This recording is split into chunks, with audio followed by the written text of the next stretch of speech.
Hello and welcome to the Wednesday night, morning, afternoon, whatever you want to call it, modeling stream. I'm your streamer, Bryan Bentley. I'm the department head at CG Spectrum, department head of modeling at CG Spectrum. Go to cgspectrum.com/3D-modeling for all your modeling needs. All right, welcome to the stream. Had a good day today. Got some work done. Did some research. Had some problems with Maya, fixed some problems with Maya, and now I'm here. So thank you for tuning in. So if you haven't been tuning in with us the last couple weeks, actually last couple months, we've been working on this guy. He's Cortex from Creature Box Palindrome Bot Collection. So he's almost ready to go. So he's pretty good for as far as like look dev wise. So now we're going to, before I jump into bringing him all together, I did a little bit of rigging. Actually, I did a lot of bit of rigging last stream, and we'll kind of review that. Let's review that right now. So this is our textures so far, and then what I did in my last stream.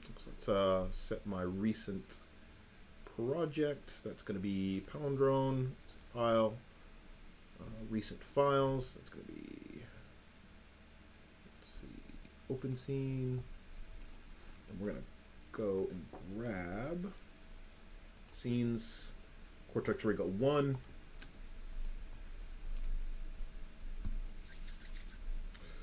So this is where I was. This is kind of where I was last time. I did a little bit more work on this guy. So one thing I did is I reduced the number of joints. So now there's just 2 joints between his arms.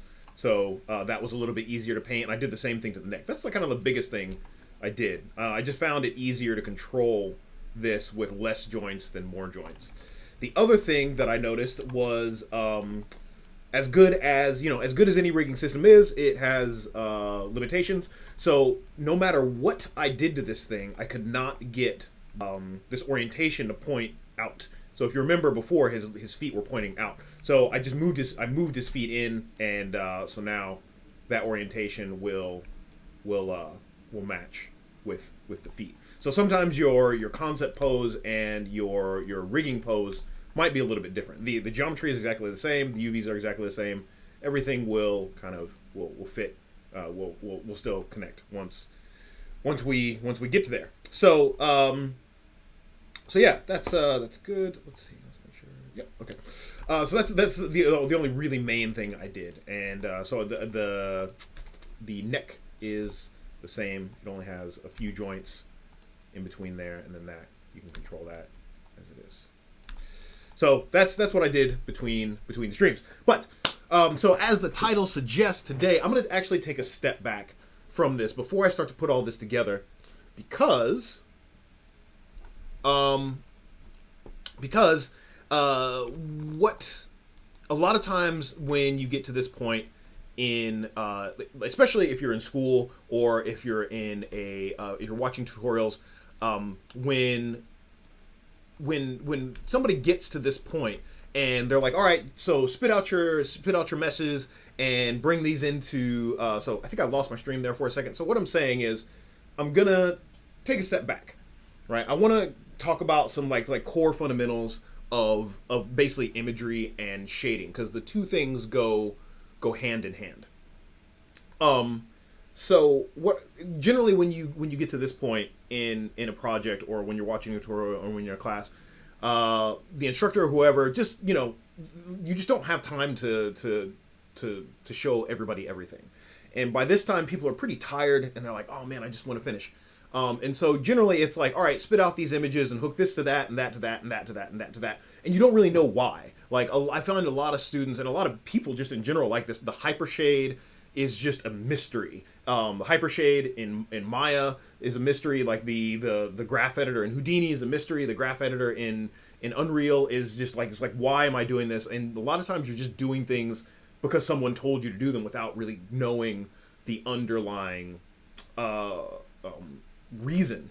And especially with this thing, with shading and rendering and images, at this point, they all pretty much follow the same rules. It's just color information, and a lot of people don't understand what color information is. So hopefully today I can kind of demystify and like show you how color is just information. Like when we usually think of color as like pretty pictures or whatever, but it's just information. And I'll show you how that information works. So that's what I want to get to today, and I'll also show you some Houdini workflows. I always like peppering in a little bit of Houdini. I'm going to be doing that more and more and more. I started that with the wires on the inside here. If you remember, I built these little electric wires in Houdini. So I'm going to start peppering that in as well. Okay, so first thing that we need to talk about is color, digital color. Like, how does it work? So I'm going to open Photoshop. Something I haven't done in a very long time. So I'm going to pop open Photoshop, and I'm just going to grab just like a random image off wherever. So wait for that. So let's grab an image, a couple of colored image. I like to do this. Let's do it with kittens.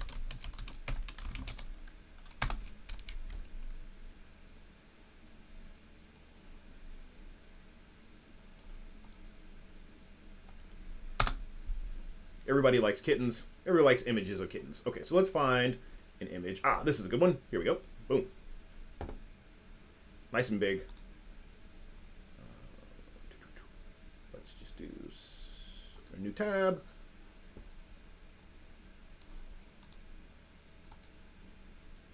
Cool. Kitten. Bam. Oh, that's a wet P. Don't want a wet P. I want a... Can I open a wet P? In... Nope, can't open web P, so I need a JPEG. So not going to be able to use that one. Let's look at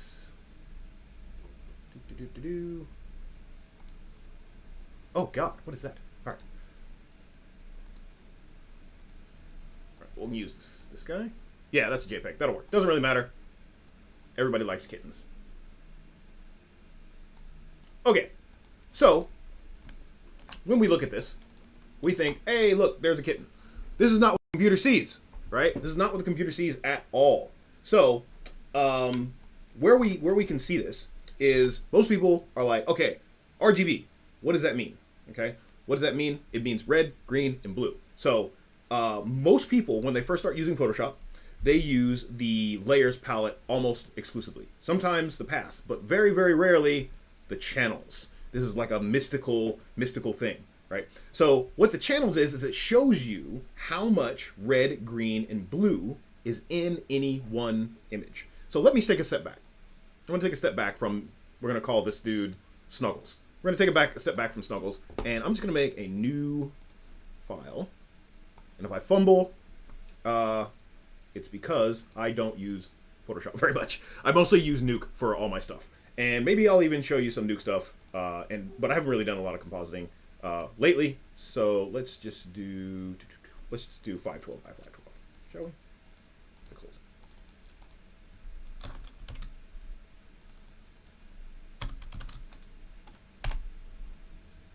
And great. Okay, so I have this 512 by 512 image. So right now my red, green, and blue channel are all flooded with white, right? So if I have equal parts red, green, and blue, I will get a grayscale image.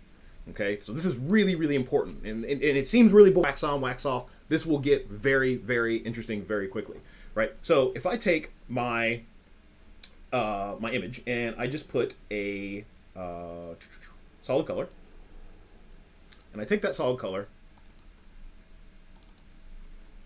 and I make it so I have this hue, saturation, brightness. So my hue, I'll just take this all the way down, and we can see my hue changes from here to here, right? So my brightness is, I want this at 50. So that's 50% gray. So at 50% gray, it doesn't really matter what my hue is. So my hue goes from 0 to, where is it? 255, somewhere in there. Actually, no, it goes from 0 to 360. So we can think about this as a cylinder. Like this is a cylinder that's been splayed out and laid flat. Don't really need to worry about that just yet.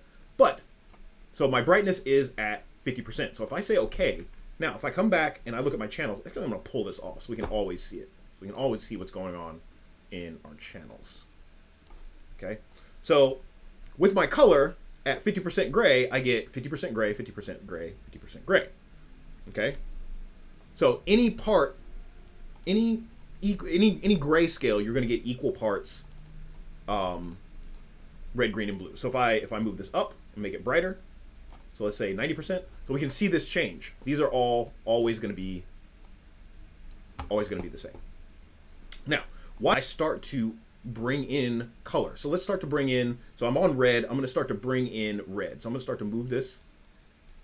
And look what's happening to my red channel. Just my red channel is getting brighter and brighter and brighter and brighter until I super saturate this. So this is 100% red and 0 and green. My red is now white. So this is like a recipe for the image that I'm making.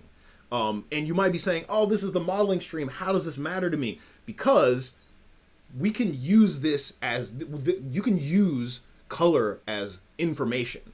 Like, so color is red, green, and blue, but that doesn't have to be red, green, and blue. It can be a position, right? So if this was a position in space, this would be X, Y, Z. So this would be 1 in X, 0 in Y, and 0 in Z.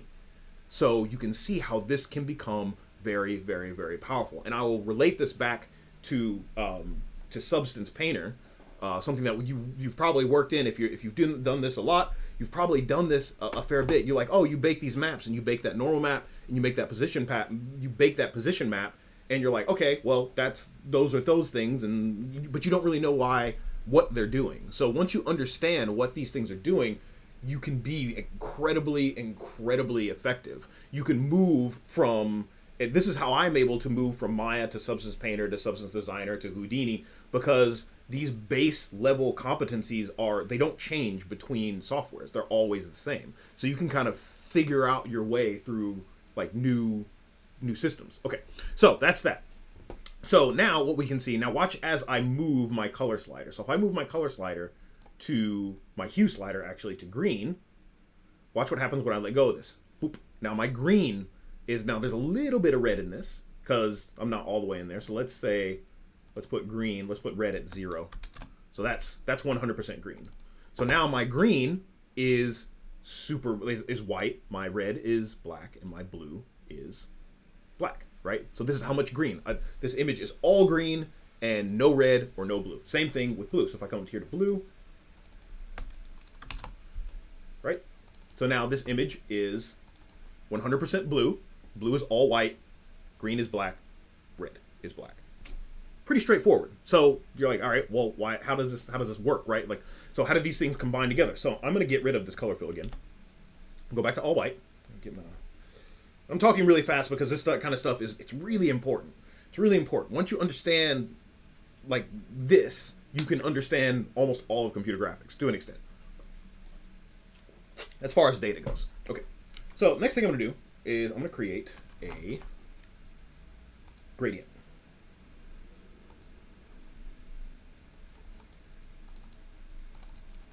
And I'm going to make this gradient, pull up this over here, and let's see, basics, is there a red, green, and blue? I might have to make my own.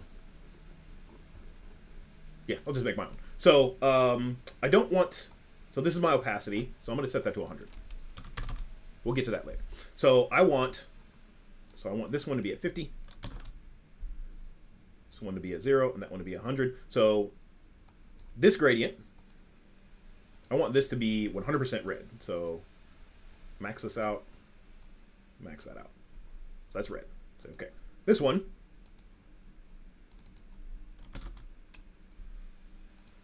I want to be completely blue. So red is 0.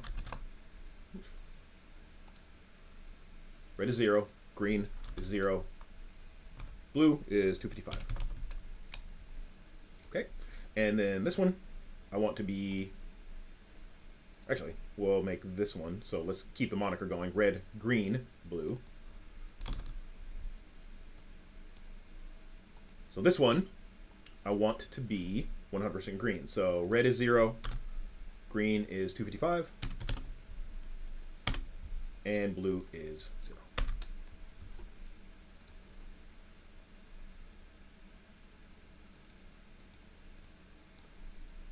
So say okay. Okay, so now I have this gradient that goes from all red to all green to all blue. Now look what this has done to my I didn't know I wanted to watch this, but I'm watching this.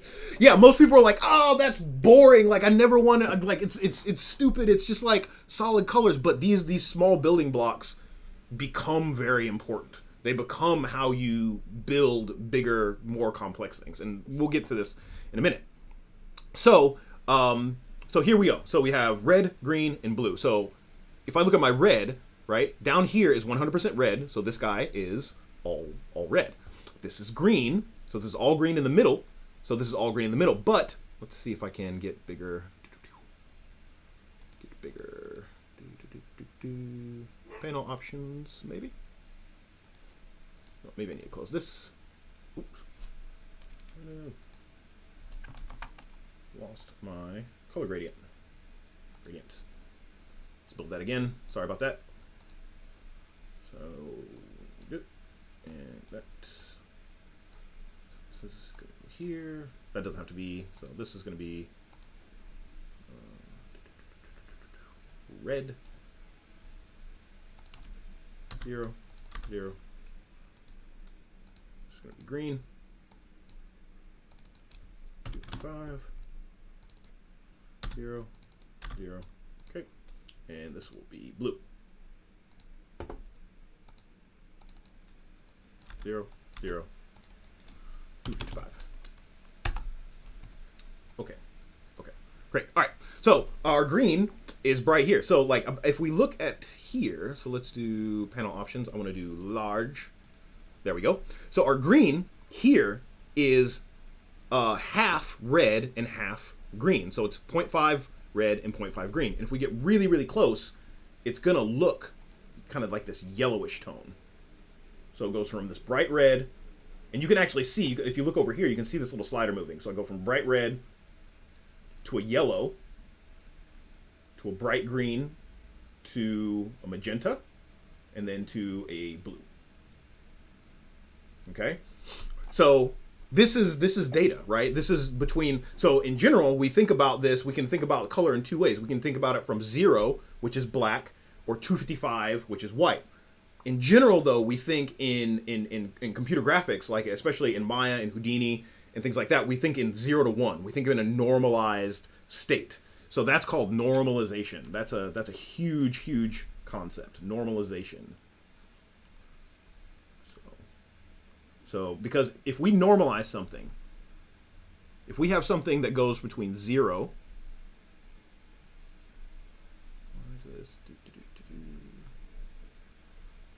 Epic Pen just does not work with my streaming stuff.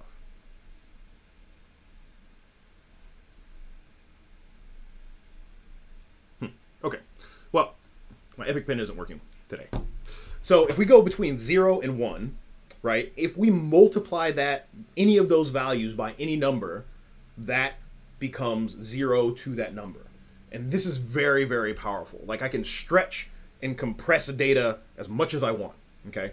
So remember, red, green, blue. It's just black and white data. 0 is black. 1 is white. Okay. So this is why, like, if any of you ever done like Photoshop tutorials, if you take line art, right? This is what blending modes are. So this multiply.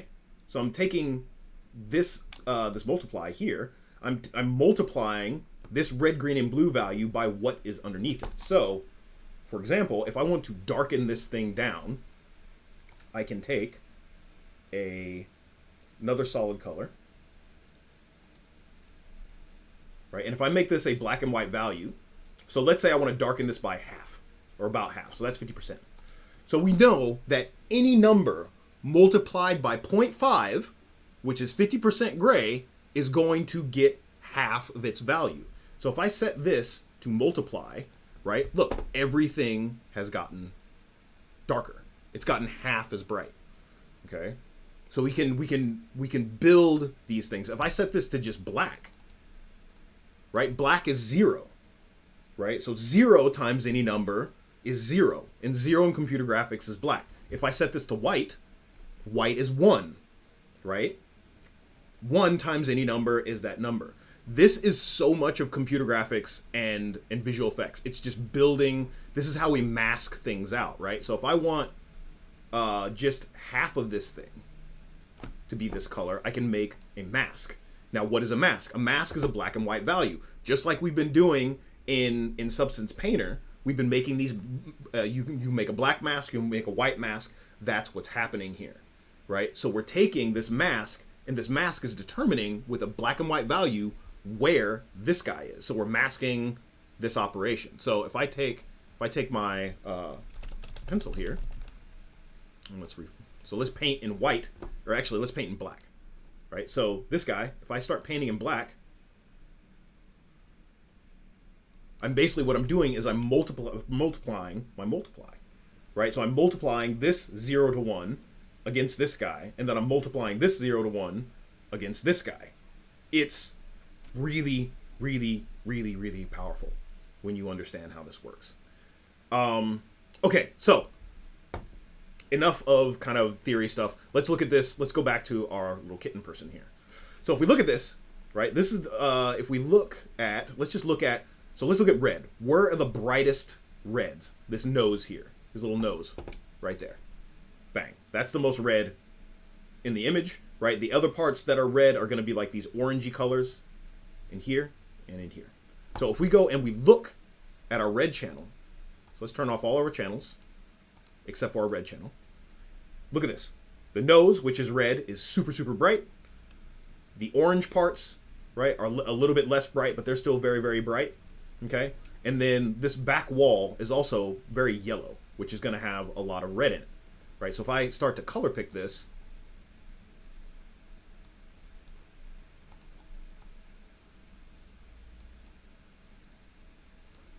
okay, there we go. So if I start to color pick this, this is over here. Right? Oh, wait, I need to be on my RGB. So if we look at this, like, we're mostly down in this red area here. So if we go to here, like, we're way down in this red area here. Okay? Right. So if we look at our blues, what's the most blue thing, right? It's going to be his eyes here. Right? We're up in here in this blue. Maybe even the fur is going to be a little blue as well. Yeah, the fur is very blue. So if we go and we look at our blue channel, right? So this is very bright, right? The parts that are red are really, really dark now, right? Look at his nose. His nose is much darker than the red channel, okay? And then we have our green. There's not much green in this overall. We can look and see where would our green be. So now this doesn't really look like there's a lot of green in here, but there is a little bit. There's a little bit in these white areas, right? Because remember, to get white, you have to have all red, all green, and all blue.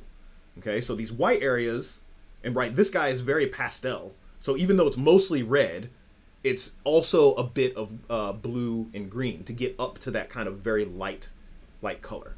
Okay, so that's how these things combine to make an image. All right, so this is very important. Now, when we're working in computer graphics, we don't have to use all 3 channels for the same thing. We can use our red channel for one thing, to control one thing, right? It's either on or it's off. It's white or it's black, right? We can use our blue channel to just control one thing. We can use our green channel to just control one thing. And that is what these shader graphs are doing. When you bring in that image and there's like that little red, green, and blue dot, this is the data that it's pulling. And it's very, very powerful. It's incredibly powerful. This goes very, very deep. Okay. All right. Yeah. So that took about half an hour. Wow. Get off on my rants. Okay. So that's how images are constructed, and that's how images hold information, right? It's all just black. It's actually just black and white information. the viewer that you're looking at, like Photoshop or Maya or your screen, is just encoding that red value, and it's encoding that green black and white value, and it's encoding that blue black and white value. Okay, so now if we go back and we start to apply this, I'm just gonna open a new scene. Don't say that.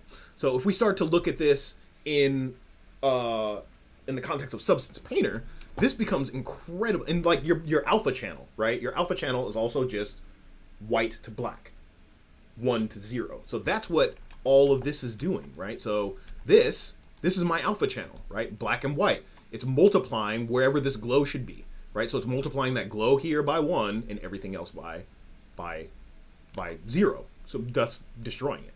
Or not destroying it, but getting rid of it. Same thing here. So, and you can see that most of the time when I'm working in Substance, especially in Substance, most of the time I'm working in black and white information. I'm working in masking. Like 99% of the stuff that I did with this guy is through masking. Really the only color I'm working with is my base color. Everything else, all these other maps are black and white values. So if I start to step through these, right, my base color is red, green, and blue. My height, black and white, 0 to 1. My roughness, black and white, 0 to 1. My metallic, black and white, 0 to 1. Normal is a color. That one's special. Normal's color. Emissive, also color. That one's also special. Height, roughness, that's just a normal map. And then so like most of, except for base color, normal, and emission, everything else is black and white information, which is bonkers. Right? We get all this variation from just black and white maps, especially roughness. Roughness is by far the most, cool looking map. You get most of your character from your roughness value. Okay. All right, so let's try to use this. I'm gonna step back from this guy, and I just want to do just a general, like how the Hypershade works. So to do that, I went over to, and I'm also going to show you how to process some stuff in Houdini because that's fun and it adds a little spice to what we're doing. So what I did is I went and grabbed my favorite kind of test model, not the kitten. Can get rid of these. Get rid of kittens. This is one of my favorite test models, and this is one of my favorite sites just to get fun geometry. It's called 3dscans.com. This guy just went around and he just scanned a bunch of stuff all over the world, and he just gives it out for free, so you can do whatever you want. So a lot of people do a lot of really cool stuff with these things. It's just fun test geometry because working with shader balls and cubes and stuff is kind of boring sometimes. So, and people upload what they've done. So what I'm going to do is I'm going to pop open Houdini and I'm going to process this guy, but I'm going to do the work in Maya. So I'm going to process the geometry in Houdini, and then I'll do the shading work in Maya, just so you can see that you don't have to adhere to one. There is no one application to rule them all. Some applications are better at doing some things than others. I get this a lot after my streams. They're like, why don't you ever use Blender? Or why are you so into Maya? Or blah, blah, blah, blah. I'm like, I have no fealty to any application at all. I use the tool that's appropriate for the job. Like, I could do this mesh processing in Maya, but Maya doesn't handle this like massive amounts of data like Houdini does. Conversely, Houdini isn't as good as character animation and direct modeling. So use the application that's good. So I've already downloaded it and unzipped it and all that stuff. So I'm going to do a file, and I'm going to pop open this file, and I'm going to go grab that. Accept. So this will take a minute to read all those vertices. So let's see how big this thing is. This thing is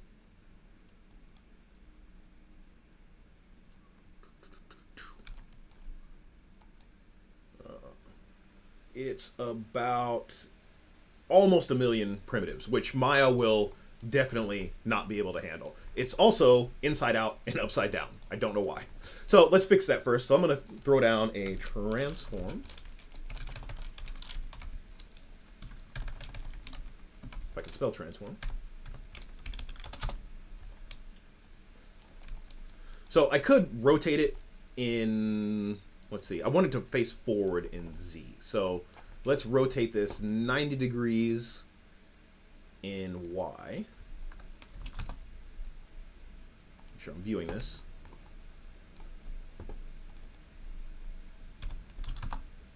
I wanted to face forward in Z, and we're going to rotate it 180 degrees in X. Okay, so that puts him way down here. I could say move centroid to origin. That would help as well. And the other thing is I want to kind of set him on the ground. So that's going to be an align axis node.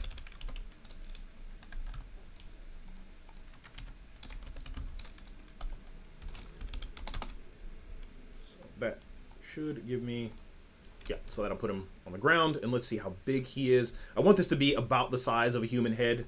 So let's see. How big is that? Get my handy dandy ruler out here. That is about, let's say 20 centimeters tall. So the cool thing about the axis align is I can use a box to align this guy. So I'm gonna make a box.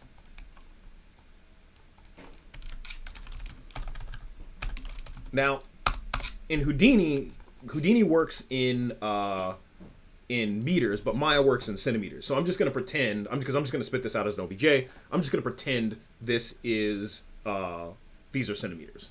So my uniform scale, I want to be 20. So quite large, but that's okay. And then I also want it to sit on the ground. So let's do center. Yes, let's do 10.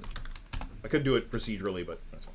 So I'm going to take this guy, and I'm just going to plug this box in here, and I should see, if I've done this correctly, scale to fit. There we go. So now whatever I do to this box, this guy will scale to fit. So that works. Really, really nice. The other thing is this guy is inside out. So if you had, like, let's say you wanted to print something, this is, if you were doing 3D printing, this is really cool. So if you know the exact size of your print bed and you want to fill your print bed, you can make a box that's the exact size of your print bed and then just do this match size and it'll fill it and fill in your print bed. So that's really, really cool for 3D printing if you're into that sort of thing. Okay, the next thing is this guy's inside out. So I'm gonna do a reverse just to flip him inside out. And there we go. Okay, so I need to reduce this thing so I can get it into Maya. I might also do some UVs, but I really don't need UVs for what I'm doing. I can also show you a way to work inside of Maya or, you know, Houdini. Maybe I'll do this in Houdini next week without UVs. You don't need UVs sometimes. Sometimes you do, sometimes you don't. So if you saw my previous lessons in Substance, sometimes my UVs were a little warped or a little twisted. I couldn't use the UV projection, so I just did planar projection. So I can show you how to do that as well, which is cool. All right, so what I want to do is I want to reduce this bad boy. So I'm going to do poly reduce.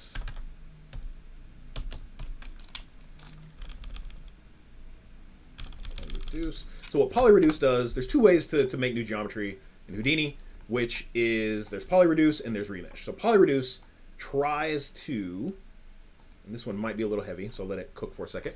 It tries to reduce the poly count, but keep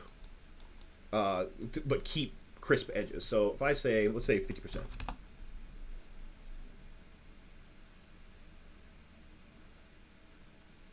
So what it's done is this pretty much looks the same, but it's reduced by 50%. So let's get really aggressive. Let's go 5%. And Houdini is great for this. It just rips through this. If I tried to do this with Maya's poly reduce, it would probably crash Maya. So this is actually pretty good. Let's turn off my smooth shaded. Yeah, so that's my reduced, and that's my high res. So I'm losing a little bit of detail. So maybe 50 is too much. Let's see how big this is now. This is like, yeah, 50,000 primitives, that's totally fine. That's totally fine. So let's maybe like go up to 10%, get some of that detail back.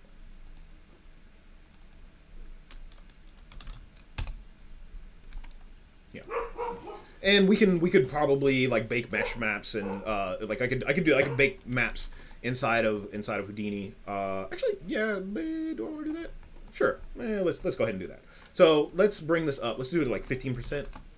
Let's see how much this is. I want to keep it under 100,000 primitives. So let's go back to 10. My girlfriend just came home, so that's what you're hearing. Okay, so this is, oh yeah, this is great. This is like almost at 100,000 primitives here. So what I'm going to do, let's say we'll call this, put a null here. Say out head low.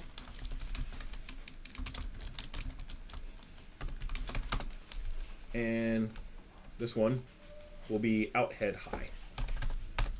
And so what I didn't plan on doing this, but I'll do this anyway. What I'm doing now is I'm actually just this is basically Substance Painter workflow, right? This is the same thing that you would do in Substance Painter. You have your high res, you have your low res, and you bake between them. But what I'm going to do now is I'm going to show you how to use these maps in Maya, perhaps, or even in Houdini maybe next week.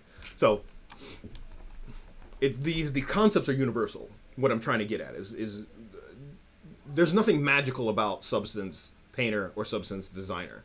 They're just using this image data. What's great about them is they make it very accessible and they take a lot of the guesswork out of it for you. But if you know what you're doing, you can be very dangerous in any software. Okay, so what I'm going to do is I want to bake my data from my high res head to my low res head. So that I can do with what's called the labs. I think it's Maps Baker. Yeah, Maps Baker.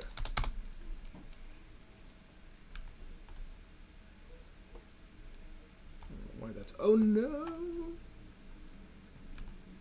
You gonna come back? Boom. Okay, great. Let's save this. Let's save this before I do anything else. Let's see. Save as. I'm just gonna put this. Where did I put it? Desktop.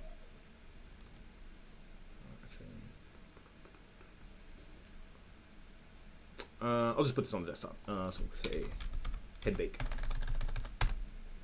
Actually, no. I want to actually put this in a proper spot. So this is going to be in my Dropbox. It's going to be in. Let's see. Where's my CG Spectrum projects stream shading and rendering. That's what I was going to put it at. Head prep. V01. Accept. Okay, cool. All right, so this Maps Maker will take, and it says low resolution geometry. So I'm going to take my low resolution geometry and plug it in there. And let's see, high resolution geometry and cage. So I'm just going to put my high resolution geometry in here.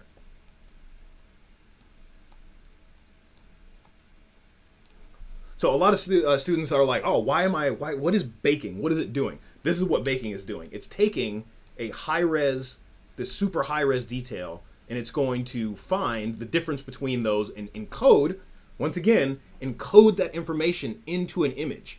That's what a normal map is. A normal map is, it's the difference, it's the height difference between, at its core, it's the height difference between a low res and a high res mesh. And so what it does is it moves these normals around to make it look like there's more data there than there is. Now, the question is, what is a normal? So if I take and I look at this and I turn on my normals, this is deep computer graphics. So it looks like this furry thing, but a normal, what this normal is doing, right? The normals control shading. Okay, they control shading. So what they are is a vector. Oh no, ooh, math, scary. It's not, right? All it is basically it's just a stick, right? It's this direction. So if I have a light here, right, and the light is shining on this direction, if that direction is shining directly towards that light, it's going to get all the light. If that is pointing away from the light, it's going to get none of the light.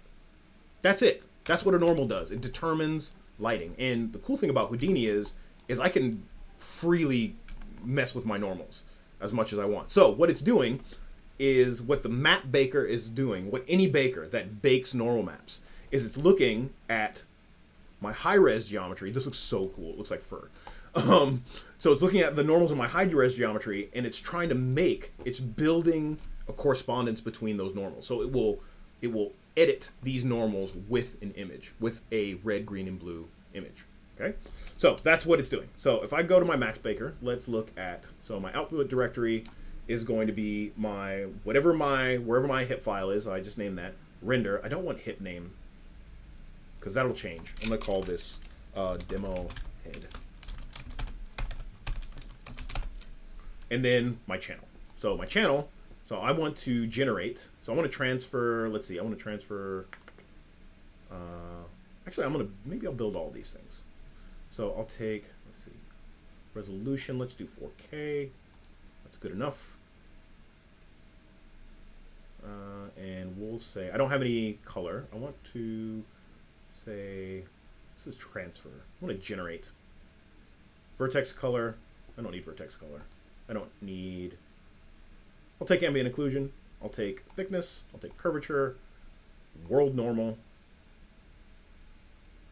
height, and position. Yeah, just turn all that on, and then I want a normal map. And I think that's it. No, I don't need to transfer anything because this doesn't have a normal map on. Okay, great. Let's do this. So I don't think I need anything in advanced. Yeah, we'll deal with that later. Okay. So I'm going to view my maps baker, and I'm going to say render. So bam.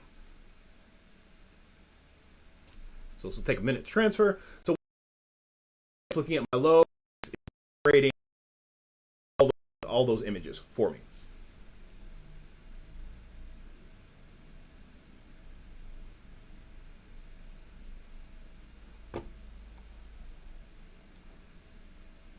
So while this is going, I'm going to pop back over to Substance.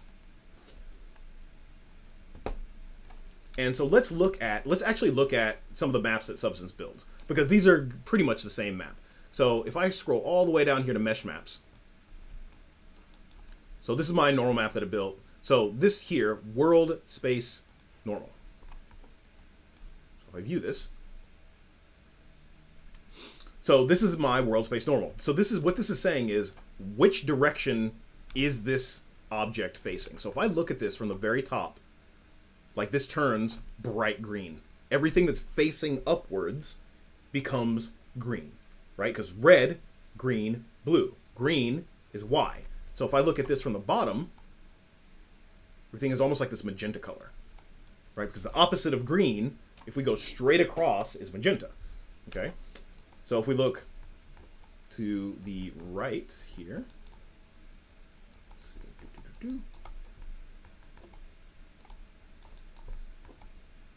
line this up, everything becomes red. Everything that's pointing this way becomes red. And if I look from the front, everything at the front looks blue.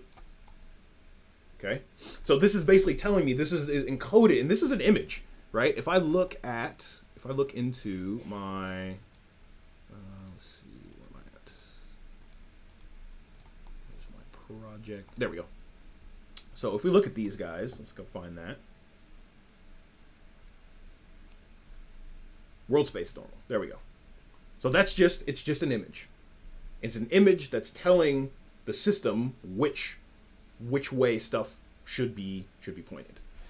So let's go look, and this is, I think this is still going.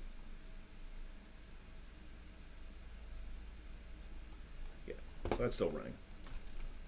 Let's look at that.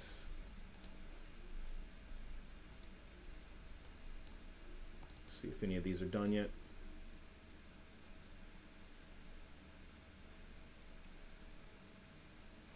No, none of them are done yet.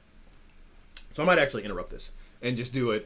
Just do basic stuff in Maya, and then maybe I'll show how this works in another stream, because this is going to take way too long. So let's do interrupt.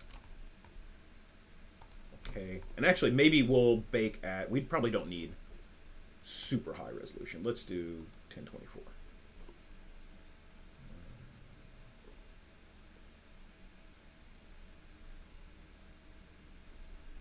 Yeah, so let's try that. Let's try to bake it in a smaller resolution. That's a little bit faster.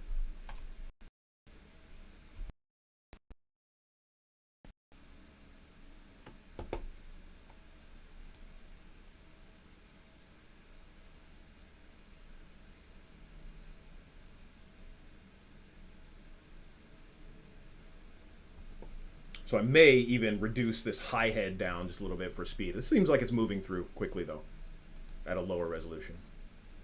Yeah.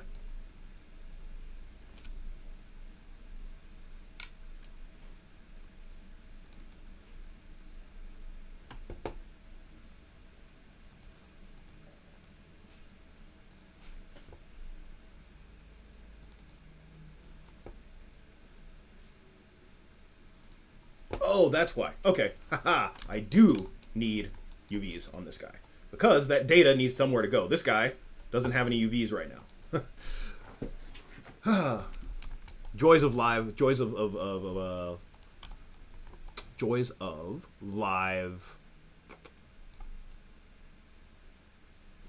of live demos. Okay, so this guy needs UV data, right? Because that information needs somewhere to go. So I do have to UV this thing. Yeah, so let's go ahead and do that. This is a great thing about Houdini. I can just do my UVing in between here. So I'm going to do, so if I look, I don't have any UV data. So what I'm going to do is I'm going to do a labs auto UV and just see what that gives me. Auto UV. Let's plug that in. It'll take a second to find the seams.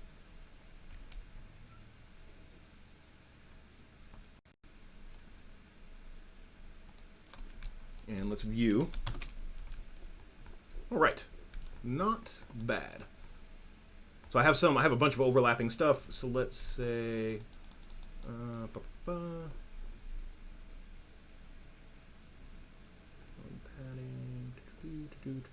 yeah. So there's my UVs. I'm gonna do a UV flatten right after this and see if that helps.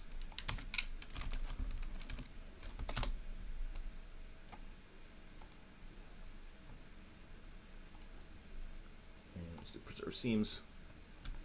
Yeah, there we go. That's fine. That'll work. That works just fine. So I can see my UVs if I do UV quick shade.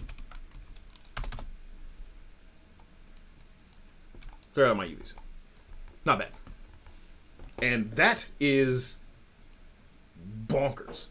Oh, you're welcome. I'm glad that you that helped you understand it. All right, this is bonkers that I can UV this many polygons in like 10 seconds. It's crazy. Okay, so let's try this matchmaker again. So this is all broken now. So let's render this again.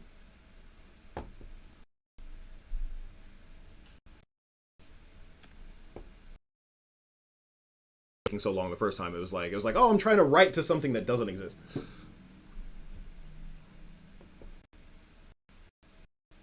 Yeah, that's going much faster now. So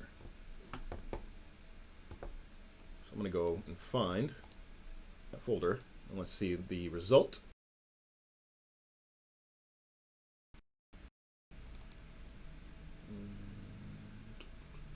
Shading and rendering. Render. Yeah, there we go.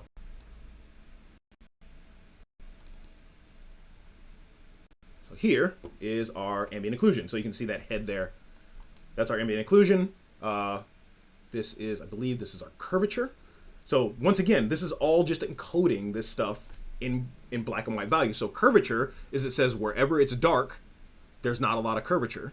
Wherever it's bright, there's a lot of curvature. So if we look at this eye here, like this is a really bright white spot. And that's because this has a lot of, or actually this guy has a lot of curvature right here. So that's what's being displayed in there.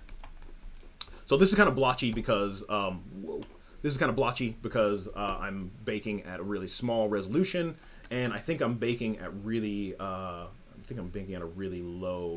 really low samples. So I would bump my samples up to like 8 or 16, to smooth this out. But for this, it's fine. For what we're trying to do, it's fine. And this is kind of like a rock, so it's kind of blotchy anyway. So that's my AO. So let's look at the rest. So this is my ambient occlusion. That's my curvature. This is my height. They're really close together, so there's not a big difference between the two of them there. Height. This is my position. So this is really cool. So this is telling me where this thing is in 3D space. So each one of these pixels, right? So this is a really high value. So if I go back to, where is this? So this is, I think this is like my forehead right here. So this is really high. So if I go back, that forehead there is like really green because it's really high in value there. So this is really cool. This is thickness, how thick each part is, right? So this ear here is quite thin, so it's really dark because there's not a lot of thickness there. So this is how we hold information, right? This is how oh yeah, PTEX works. So I love waxing intellectual about this. Like I remember when PTEX came out, everybody's like, this is gonna save us all. We don't have to use UVs anymore. But with any technology that seems like it eliminates all these other problems, it always has some sort of limitation. So the thing with PTEX is 100% bound to your model, right? So if you have a model that's textured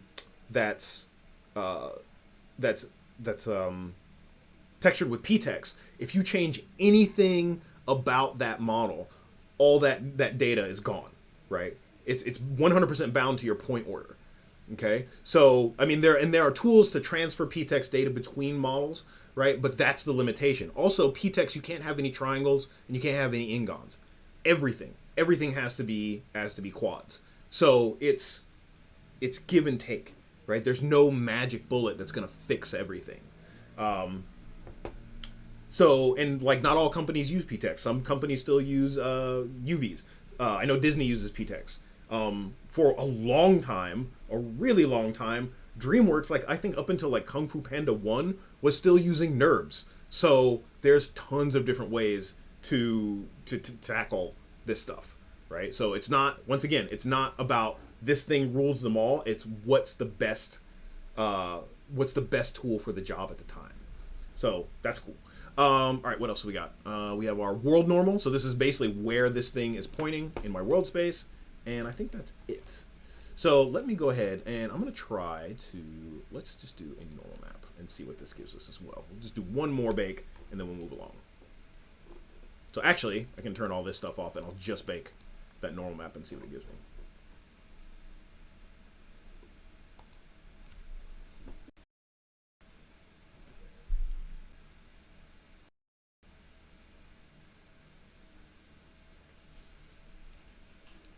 Cool, so that's already done. So let's see what that gave me.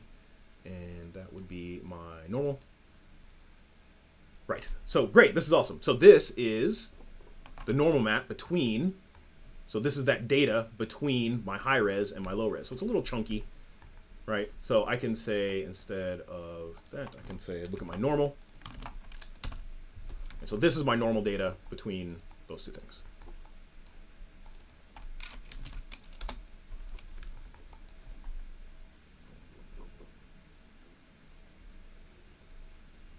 And let's just bump this up. Let's just bump this up to like 8 samples. See what we get. So I'm going to turn everything back on. So AO, thickness, curvature, world normal, height, position. And this is 1K. We'll bump this up to 2K.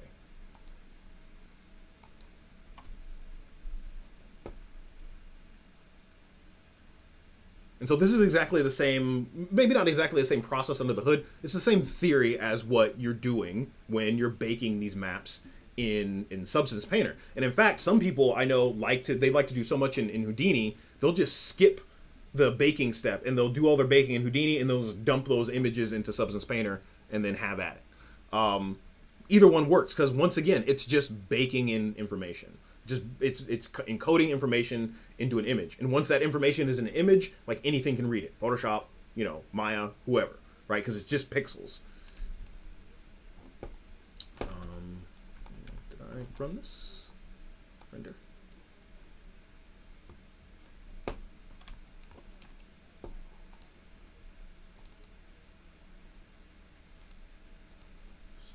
see. Yeah, these feel a little bit cleaner now. Yeah. All right, cool. So what I'm going to do is let's look at these in Photoshop as well. Let's define these in Photoshop. So mostly I'm going to look at, actually what I'll do, let's not use it in Photoshop. Let's look at position.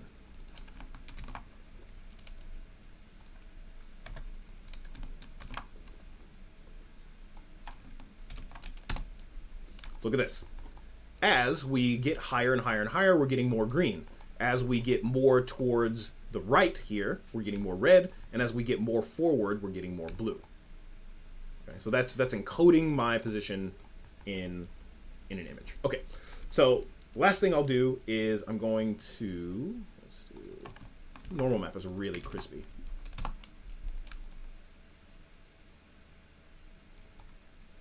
Yeah, no matter. No matter. We're not really going to get into normals today anyway. All right, there we go. Yeah.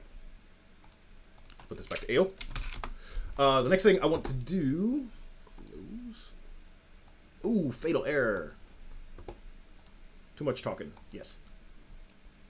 So I need to go grab that thing again. So good thing I saved.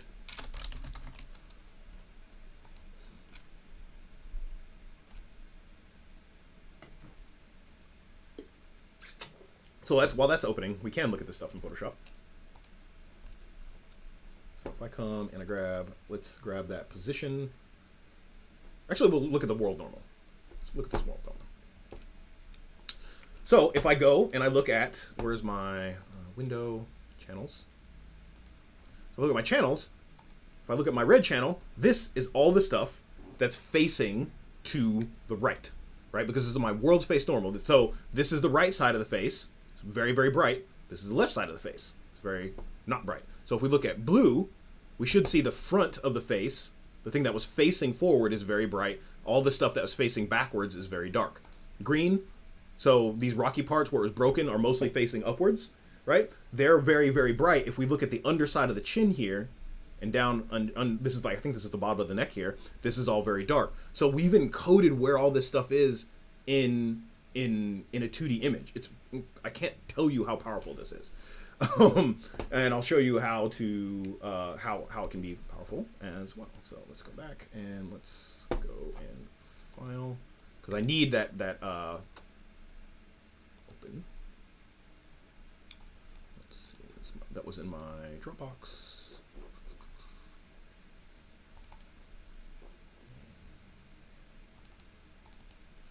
Projects, Steam, shading. There we go.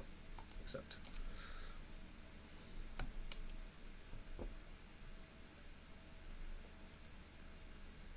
So it's running that polyreduce again.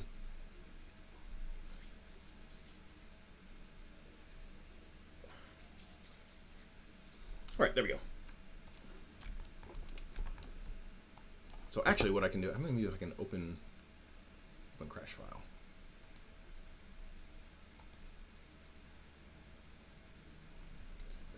See if it can save my crash file. Houdini's usually pretty good at that. It looks like it did, or else this wouldn't be running.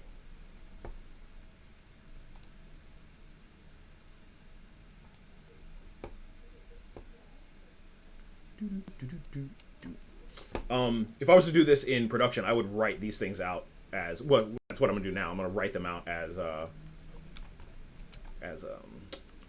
images. Okay, here we go. So I'm gonna write this guy out as a OBJ file. So that's going to be a ROP geometry output. And this will be hip geo. We'll call this demo head.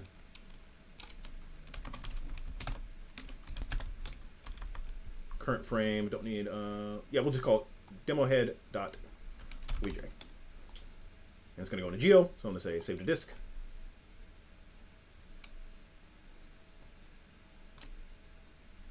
So that should be written to disk.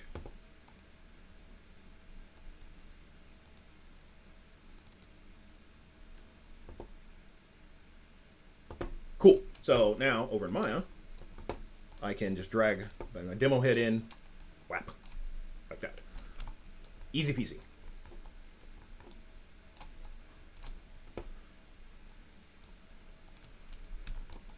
Cool, and it just comes in as polysurface, and it should still have, if I look at my UVs, they're all my UVs. Awesome. Awesome sauce. Okay, so now let's start to look at, the Hypershade and how we can use this data to control what our surface is doing. So let's do this. Let's pull up a Hypershade here. And let's put this into down here. I don't think I need bends.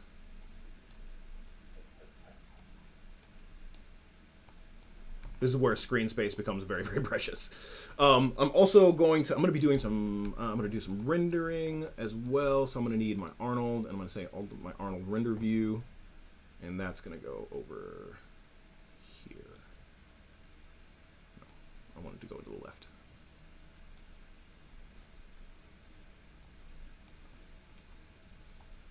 So this is why you always see people working with two monitors, because even with this big old monitor, I really don't have a lot of space.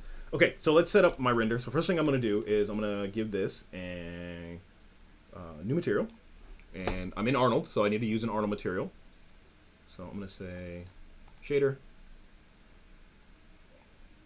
AI standard surface. Okay, and the next thing I'll do is I'll just do like a really simple 3-point lighting. I think I showed you this. I went over this a couple of while ago, and so I'm going to say Arnold and light, area light. First thing I do is I just set my first light and make sure everything's working. So I usually make it quite large, and I take my exposure to about 15. And I usually do this and this is why I made this head this big, because it's about the size of a regular human head. So if you make things real world scale, like I usually find you can usually use the same type of settings and things will start to work. So let's see if I'm ready. There's my head. That is a little bit big. So let's go to 12.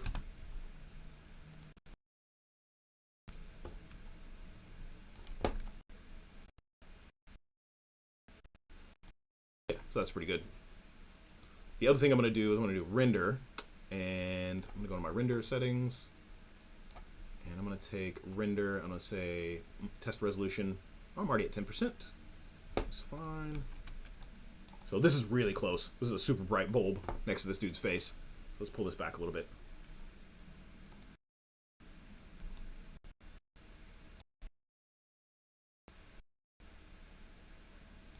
Yeah, so that's pretty good. He looks like Viggo Mortensen. That's very strange. Okay, so I'm just gonna. So this is. I'm gonna say this is my key light, not J key light. And what I like to do is once I get this kind of far enough away from my dude, I'll group it and I'll rotate it. So I'm just gonna rotate this about, and I'll duplicate it, and I'll bring this guy over here. And then I'm getting these warnings down here because Maya doesn't like when you group lights for whatever reason. Not really sure why, but there's that. So this is my fill. So let's render this again so we get something bonkers bright. Flat. I'm getting really flat lighting because I want my fill to be about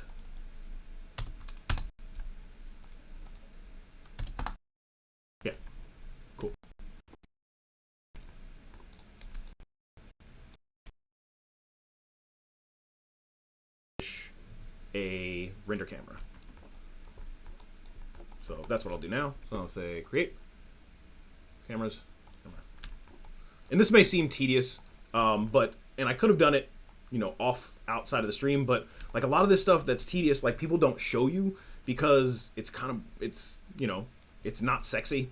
So they don't show you, but then how are you going to know how to do it if no one shows you? So now I'm showing you. Okay, so that's good. So there's my render camera. The other thing I like to do is I like to display my frustum so I can see exactly what my camera is looking at. So let's go render camera and render that. I can kind of move around my my dude, and this isn't going to try to keep re-updating. So let's stop this. So I'm going to do the same thing. So let's call that shot camera. Let's move this up here. My other cameras. And I'm going to group this one more time, and I'm going to spin it around, and this will be my rim light.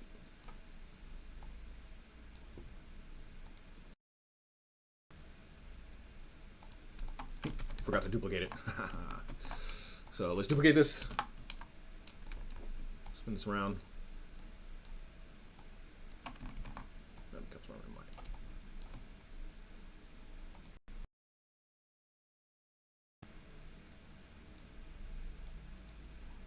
And oh, gotta unparent these as well. It's really strange. Parent and reparent stuff. This is my fill. Let's see. This is my rim here.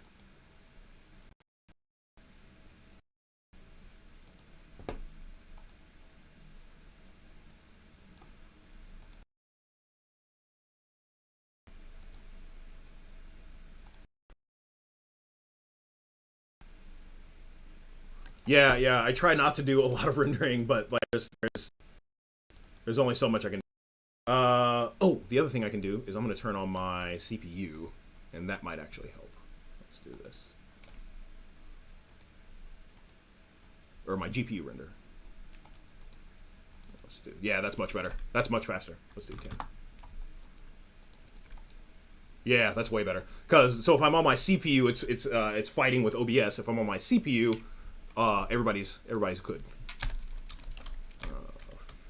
Again. So I'm gonna bring maybe my fill up a little bit, and my rim up a lot.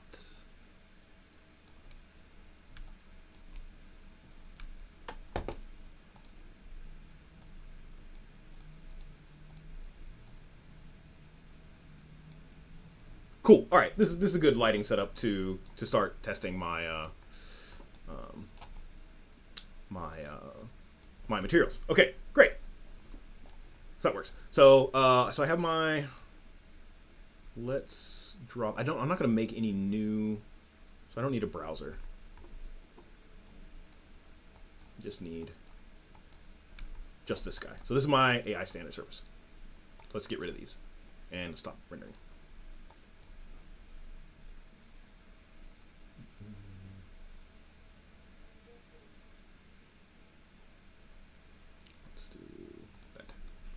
Cool. Thank you for the heads up, because I always forget to switch over to my GPU.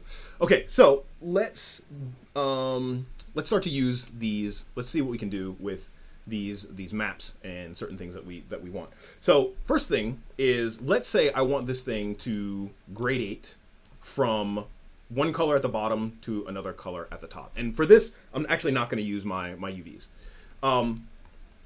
So there's a couple different ways I can do this. I can do this with a projection map, but what if I want to just use this thing's world space information? So there is this really obscure node in Maya, and most other, I know Houdini has one. It's called the surface info. No, not surface info. It's called sampler. Sampler info? Yeah. So the sampler info node. So what this thing does, and we can look, if we look, it's like material eye, pixel center, point camera, point OBJ, all that stuff, right? So what I can do, like, so this is just, once again, this is just black and white data, right? This is this point OBJ X, Y, Z, point world, tangent UV, camera, UV coordinates, right? So let's just go ahead and let's take our, just gonna let me do this. I haven't done this in a while, so. UV chord into, can I go into base color?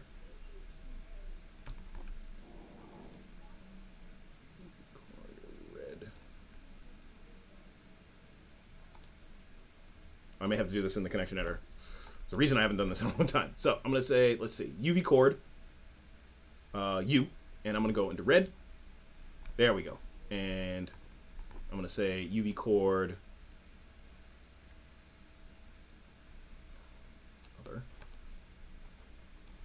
let's see, where is UV chord? So UV chord is short for UV coordinate. So if we remember, when we do our UVs,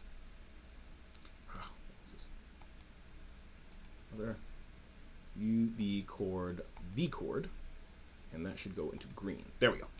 So if you remember, when we did our UVs, right? Our UVs always go between 0 and 1. So once again, this is just color, right? It's a color and it's vectors, right? So if I go and grab that render, I'll grab that AO, right? So remember, like if you've ever done UVs, they're always between 0 and 1, right? So it's like a graph, right? This is x0, x1. This is y0, y1. This is x1 and y1. So I can use that. So if I take, I plugged my x coordinate into my R and this into my G. So let's see what we get. So now this is encoding. So this is my UV data. I've turned my UV data into color. Now there's no blue, right? Because like this is just black, but I'm getting red and green. So that's really, really cool. All right. So what else can we use here?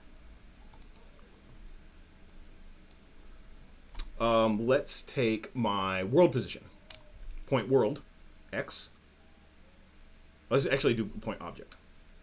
We can just take point object and just plug that into color. So boom, look at that.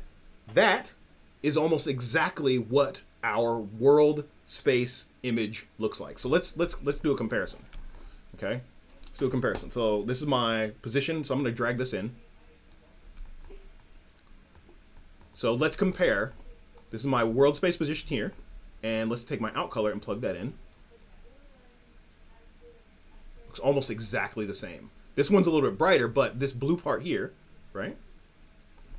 So we're getting this bright blue part here, this bright green part here. If I take my object and plug that in, bright blue, bright green. Now these numbers are really, really, they're oversaturated, but it's the same color information, which is amazing. Okay, so now how do we deal with this, right? So this is where remapping comes in. So let's say I'm going to take my object world, point object, and I'm just going to take my Y value, and I'm going to plug that into red, green, and blue. So this should give me a black and white value. So now I have the bottom of my object is black, and the very, very top is white. So what I can do is I can remap this value. So I'm going to do in AI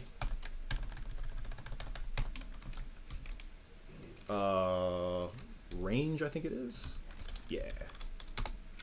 So this AI range, it takes an input and it says what's my minimum and what's my maximum, and then it says, hey, what's my output min and output max, and it's got this contrast and gain and stuff.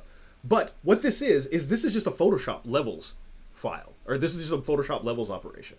So if I start to bring in, so this is my white point, this is my black point, and this is my white point. So let's go ahead and let's see what that looks like. So I'm just going to take this red, and I'm going to do the same thing. I'm going to plug this into here, here, and here. And I'm going to take this out color and plug that into my base color. Now by default, this shouldn't do anything. Now watch what happens is as I bring up my input min. So what this says is anything under that value is going to become black. Anything above the input max is going to become white. So as I start to bring this up, you'll see that start to change. So if I bring my input max down, right? So I'm changing. Oh, that's my input. So my output min. Right, so I basically cut off the top of this. I can do output max, so I can bring up the bottom.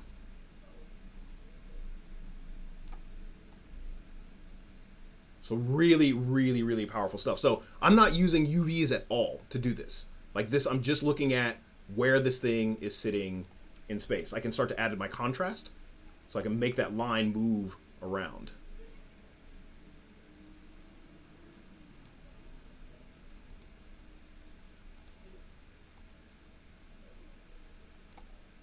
So I can start to play around with this stuff.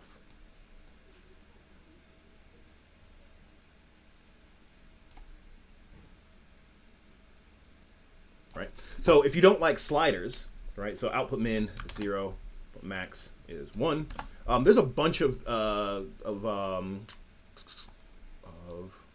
do create. Let's stop this. There's a bunch of utilities inside of Arnold that you can use. So let's go to Arnold. Let's go to utility. So we have, let's see.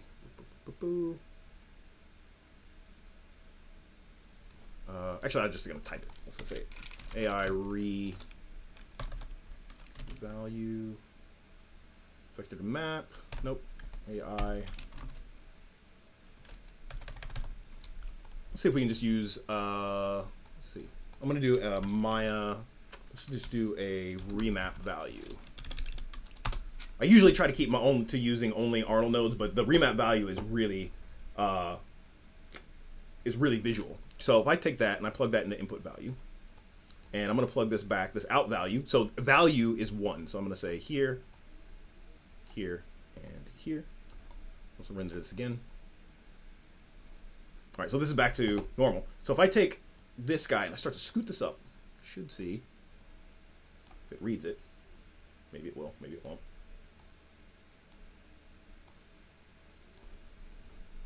Let's do solo. Let's do render. Refresh. See if that helps. So it looks like it's they used to be able to use the remap value nodes, but apparently you can't now. So let's just go back to out color.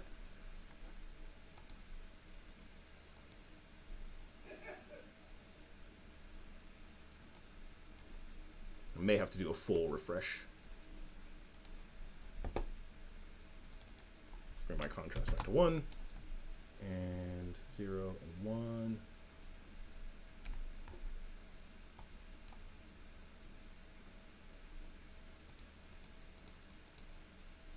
Let me just do a full update full scene here.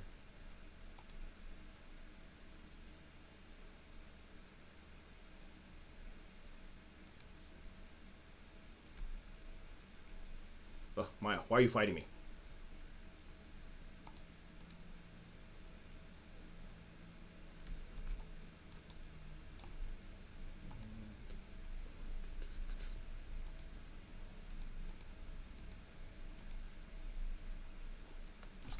This remap value, and that should be running. Let's just blow this away and go back to normal. Make sure I can get back to where I was before. There we go. Okay, so let's take our out color and plug that in. There we go. Now we're back to where we were before. All right, so in our remap value, so let's bring this up here.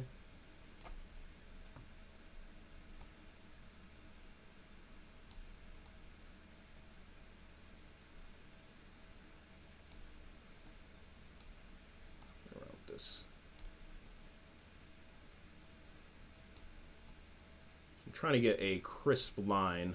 There we go. And let's bring our contrast up.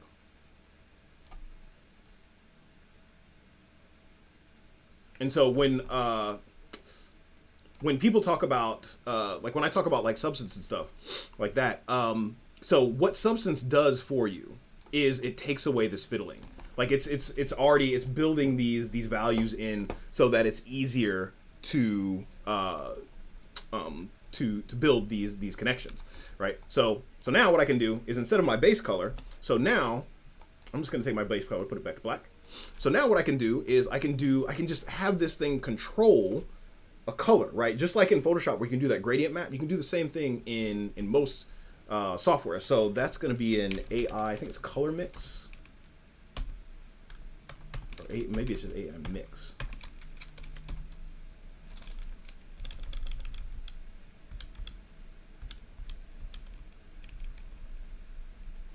Maybe it's blend.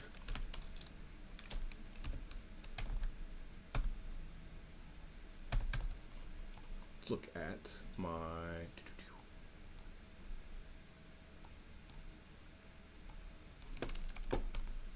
is the most shader work I've done in years. It's quite fun. I enjoy it. It's always good to go back and, you know, revisit your fundamentals. So let's do create node, and I'm gonna do shader AI utility. Let's see, right color, divide, length, max, min, bump 2D.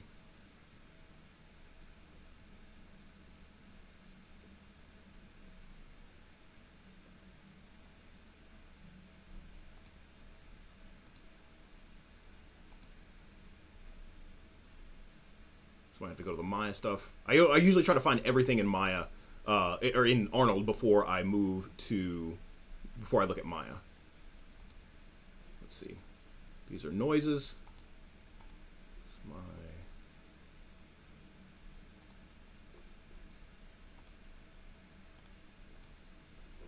Yeah, I'm gonna have to go up into here. So let's go to other textures, lights, utilities. Here we go, blend colors.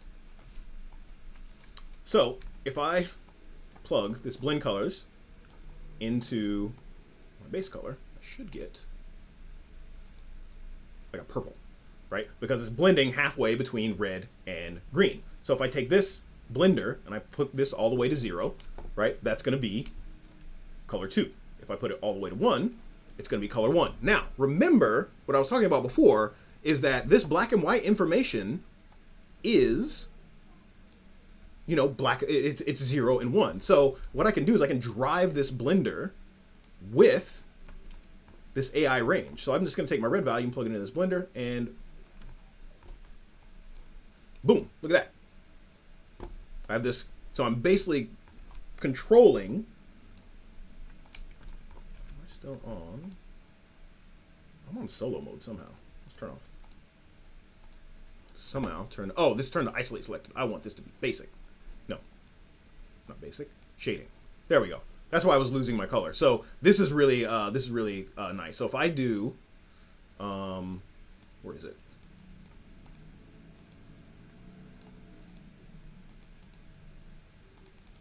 Isolate selected. This will just give me whatever node I have selected. So it'll basically make flat color. So that's pretty cool. But I don't want that. I want, well, maybe I do want that. So now I can take and actually let's turn off isolate selected. That's why that was doing that. So now I can control with my height of my object, you know, I can control where this color is. And this is what most, you know, this is what most masking is. It's like, all right, I have this effect here and I have this effect here, and how do I blend them together? So now if I come and I take here, I can start to control where that other color is. Solo that.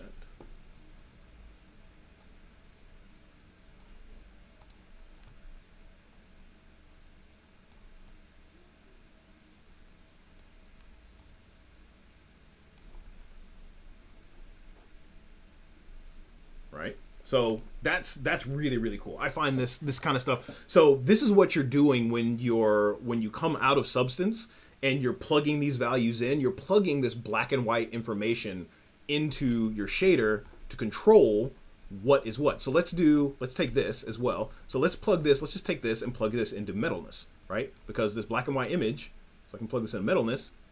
And so now the bottom of this guy is looking more metallic and the top is going to look more plasticky. We can see that we're getting a little bit of that tint of this guy in here. So let's go a different color. Let's go green.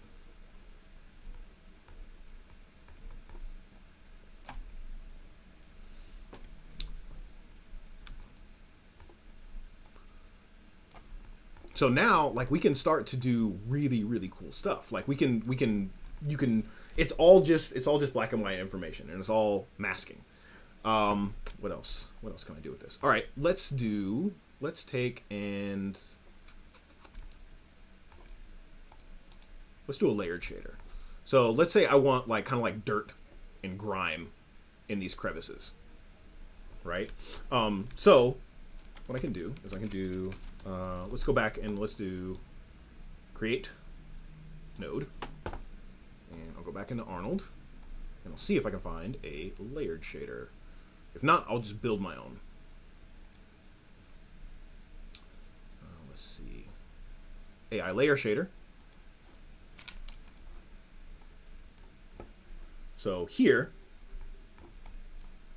we have this layer 1, 2, 3, 4, 5, 6, whatever. We have this mix. So let's do, so this guy is already applied to my shader. So let's stop this.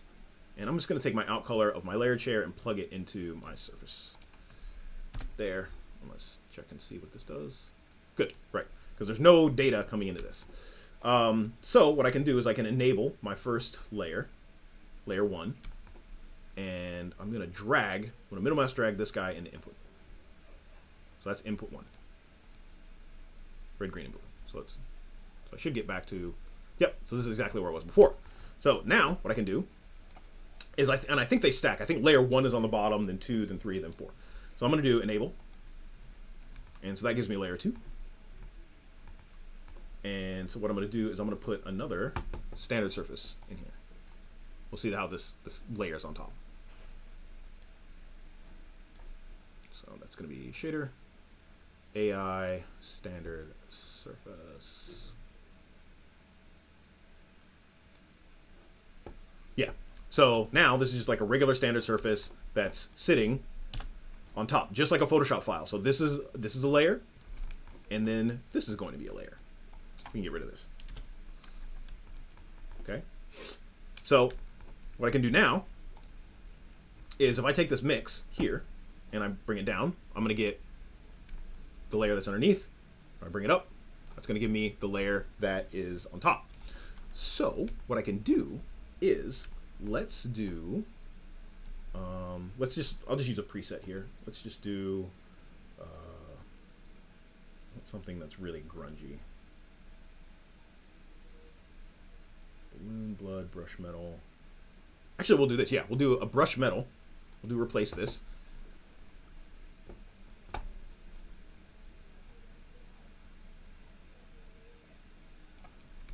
Okay. So I have this brush metal. So I want this to happen where my edging is, or I can have it happen where my occlusion is. So yeah, let's do that. Let's do occlusion. So occlusion is when things get really close together. So what I'll do is I'll do an AI occlusion node.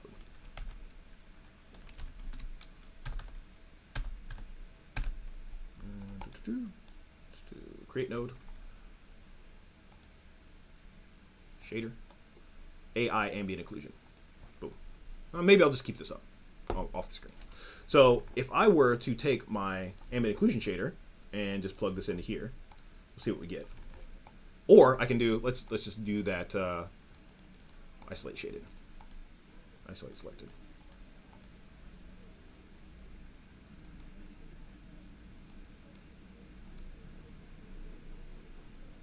Stop, play.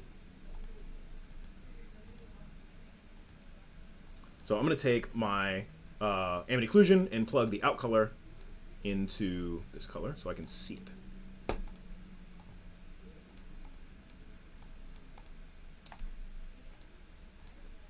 Standard shading surface. So I'm going to take this, middle mouse drag this into here.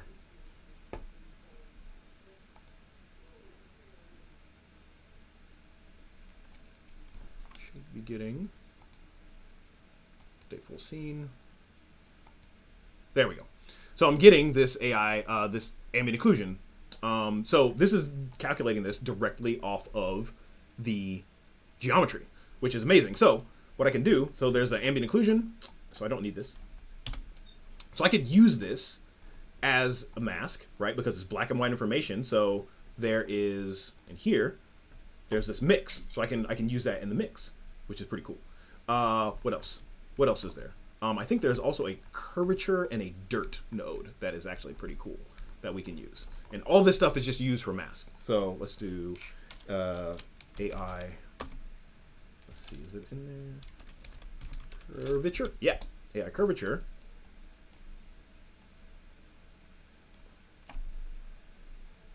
So this is giving me curvature. And so what, like, this is just kind of this is what your bakers are doing underneath the hood. They're figuring out, underneath the hood, they're figuring out these mathematical constructs, and they're just taking that data and just smashing it into images, right? But like, I don't even need those. I'm doing a lot without images. So let's say I want this metal texture just where I have curvature. So I'm going to take my layered shader and plug that back in. So I get back to where I was before. And so I'm going to take this curvature, and that's just reading convex. And I'm going to take that, I'm going to use that as a mask. So basically, I'm going to drive this 0 to 1 with my curvature. So I'm going to take,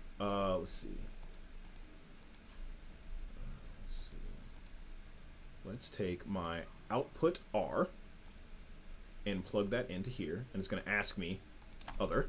So I want to use that as my layer 2 mix. So that's going to be, let's see, that would be, so this is input 1, RGB, input 2, I'm going to plug that into mix 2.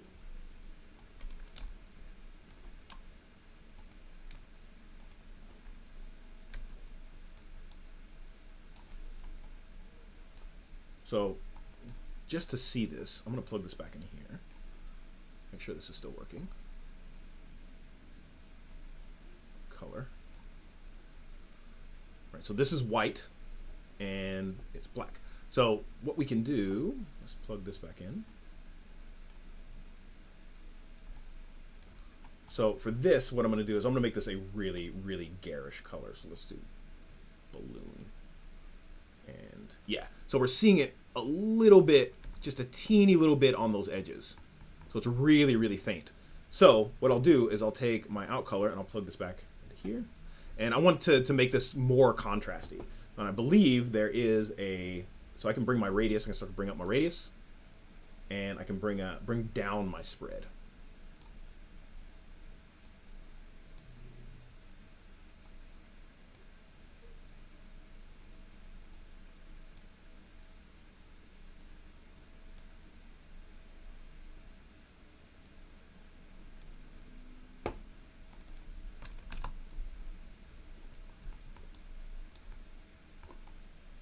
So these are my, maybe.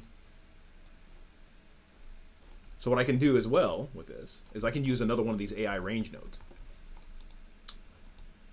So create node.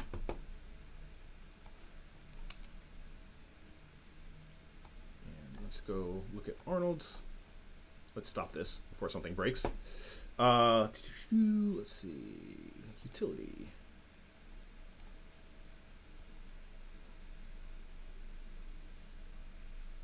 Min max modulo multiply power sine.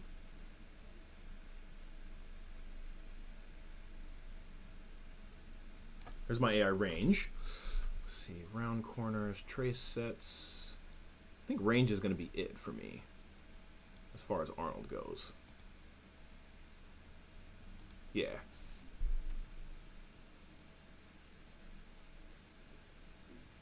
Yeah. AI range, where'd it go?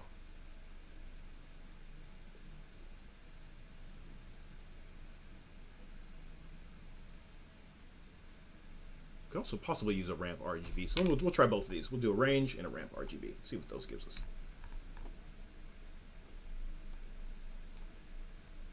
So these two are kind of similar. So we have this ramp RGB. So my input is giving me this Z value. So I actually like this. Like, this is more visual. So I'm going to take my red and put that in my input, and I'm going to take my out color and plug that into my surface shader. So here goes into here. So by default, this is a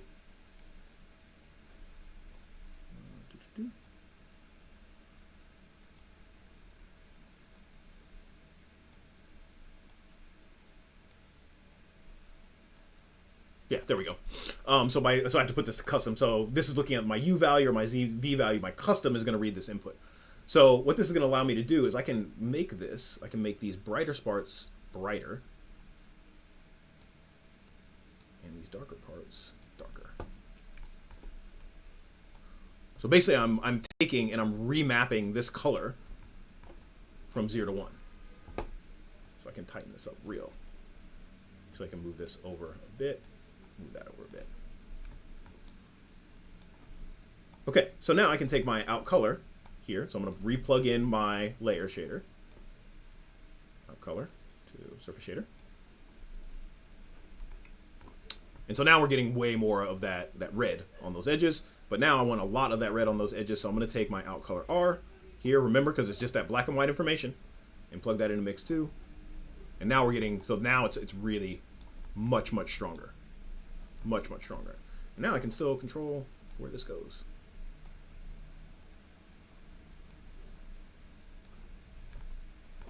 So now whatever I do to this guy, so now let's go back to being like a rubble. Let's do clay.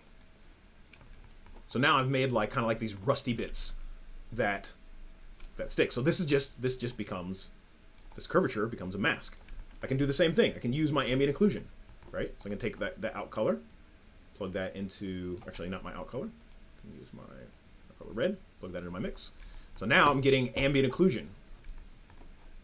I'm controlling that where it's ambient occlusion. So that actually, now we're like starting to cook with gas, right? So with my ambient occlusion, if I solo this, will it work? Yeah, so this is my isolate selected now. Right? So I can take my my spread, I can bring my spread down. Like that. I can have a near clip, I can have a far clip. Now if I want to invert this, right, I can take my white and put it to black, and my black and put it to white. So now I'm just gonna get that shader in there. So let's go back to shading. So now I'm just getting that shader in there. So I'm getting kind of like this rust in these crevices of this kind of like statue. Now the cool thing about this is this, once again, this is just black and white data. So I can actually add these two things together and get both masks, right? So I can say, let's do it again. Let's do create node. Let's go back to my texture. Let's go to utilities, and let's see, it just should be AI add. Here we go. I'll say AI add, and I'll take this. So I need my red here and my red here. So those two things are going to add together. And so now I can take and replace my mix with those two things. So I'm going to take my red out of this and plug that into my mix.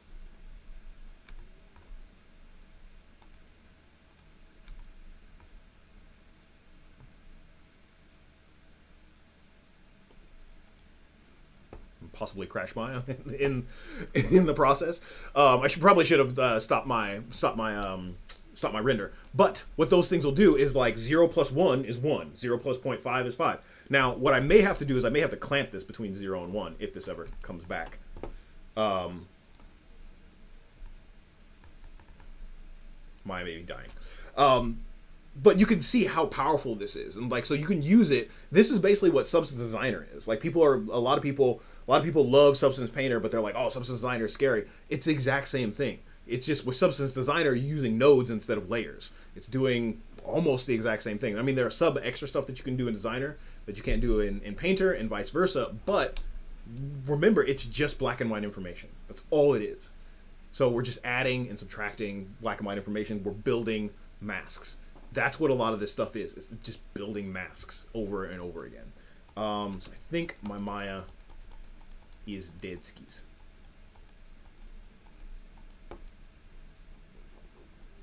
Yeah, my Maya's dead. Okay, so that's fine. That's fine. That's fine. I'm fine. It's fine. Slowly going insane, kids. So what I can do while Maya's in her death throes, I can show you the exact same idea over here in Houdini. Okay, so what I can do, now I won't be doing renders because I don't want to be having two renders, but the great thing about Houdini is that data is data in Houdini. Like, you don't have to have a special rendering context. Like, I can put information directly on these points. Now, it's a little bit more technical, but because it's more technical and because it's more open, I can do whatever I want. So let's say that let's say I want to do that same thing, right? I want to take and do that gradient from one color at the bottom to another color at the top. So what I can do is I can do this with attributes. So let's do split pane top bottom, and then I can do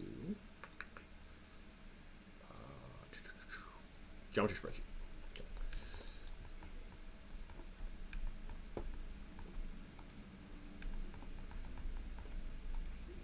Already made me a curvature. So let's do the same thing. So this is called to get your information from top to bottom, from 0 to 1. That's called a relative bounding box. So just the same way that I just do a box. So if we imagine this imaginary box here, the bottom of this box in in Y is 0, and the top of this box in Y is 1. Same thing with X. The furthest here is 0, and this is 1, and the furthest here is 0 and 1. That's called relative B-box. So what I can do is I'm going to drop down. Oh, did Maya come back? Oh, she came back to life. Look at that. Just got to wait sometimes. Now I'm in the middle of something else, Maya. You wait your turn. Ha. All right, so that's called relative B-box. So I'm going to make an attribute expression. Now, there's going to be a little bit of code here, but don't be scared. Don't be scared. So I'm going to say, give me my color. So I can change my color to whatever I want. And actually, what I can do, maybe I can do...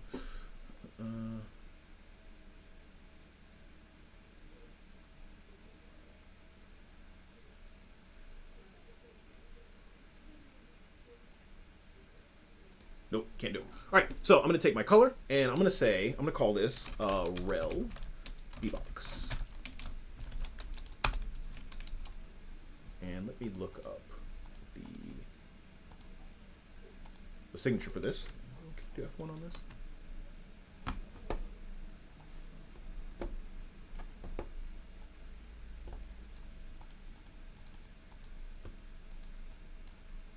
Actually, I'm not going to do an attribute expression. I'm going to do an attribute Rango, which is basically the same thing.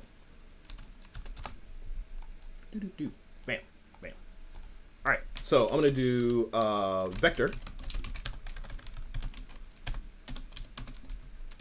So this just says, give me a vector, so a three-dimensional vector, bbox equals rel bbox.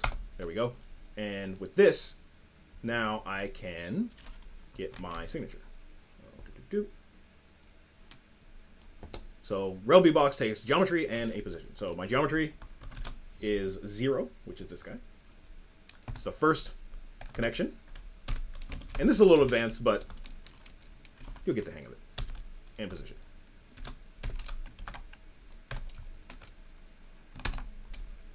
So I want to take my bbox, and I'm going to say at cd, which is my color, equals bbox.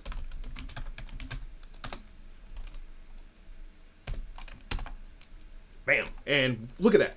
We're almost right, like same idea. That bright blue spot there, that green spot there, that red spot there. Right? It's the exact same data over and over and over and over and over again. So what I can do is, instead of taking all my red, green, and blue, I can say cd dot y equals bbox dot y. And so I'm just going to take my cd dot x and z, control C, x equals 0, which will be black, and z equals 0, which will also be black. So 0 at the bottom, green at the top. Or if I want this to be a black and white data, I can just take this and plug this into all three. Because remember, from the very start of the stream, if you have equal parts, you get black and white information.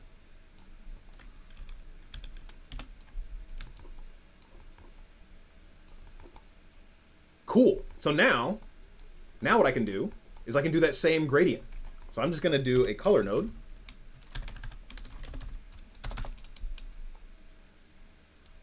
Plug that in. Okay, so that's just going to overwrite all the color, but I want to do ramp from attribute, and the attribute is going to be CD. So I'm building color off of color. So now I can really control exactly where I want this to be.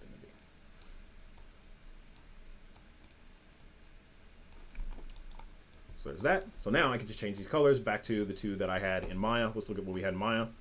So I had a kind of blue on the bottom. Let's look at this.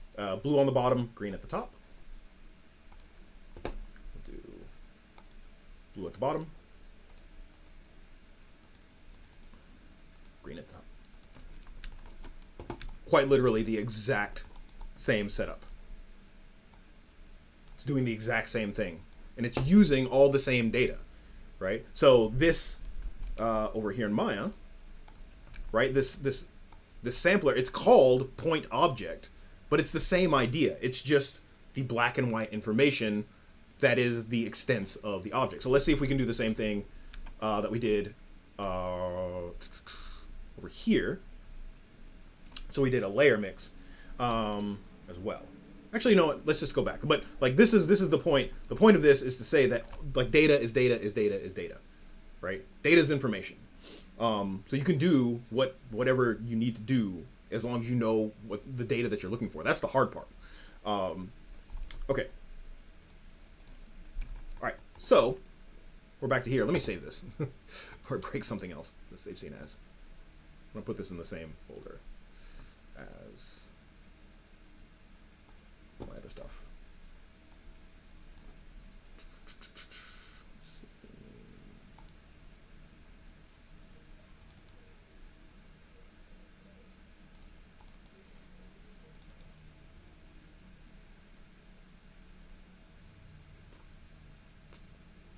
Projects, stream.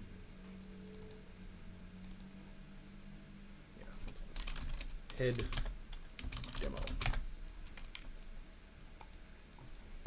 Cool. All right. So now we have this mask. So like, let's see if we can view this mask. Let's see if it'll let me view it.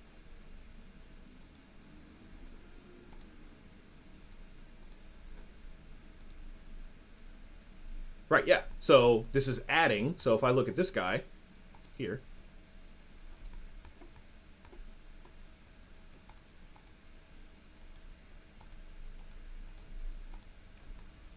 So this guy here. Right, so this is the addition of this and this. So if I take my ambient occlusion, so I can do the same thing with my ambient occlusion, right? So I can take, I'm going to duplicate that ramp, and I'll plug my, oh, that's why. Let's plug my red into my red. Doesn't really matter because they're all the same. But I'll take my red and plug it into this input. So remember that's custom. And I can take my out color, or red, and plug it in here. So now I'm really clamping that down because of this. So I can make that move around.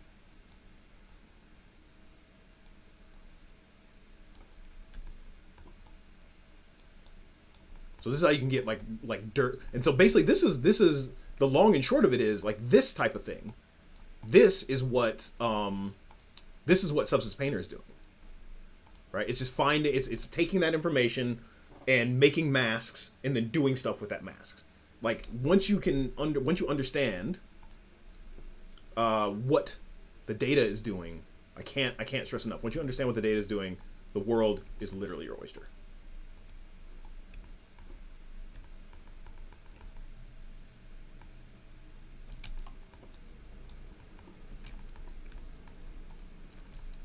So maybe instead of these like super garish colors, we can make it, so we can make this guy, let's see, let's make him pretty shiny.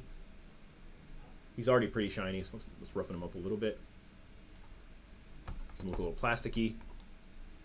And maybe we'll go from not super garish colors, like something like, let's go from a,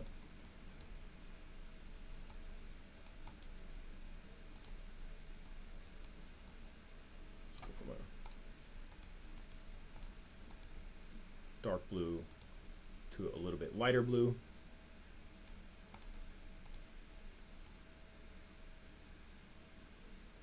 Actually, I'm gonna flip those around.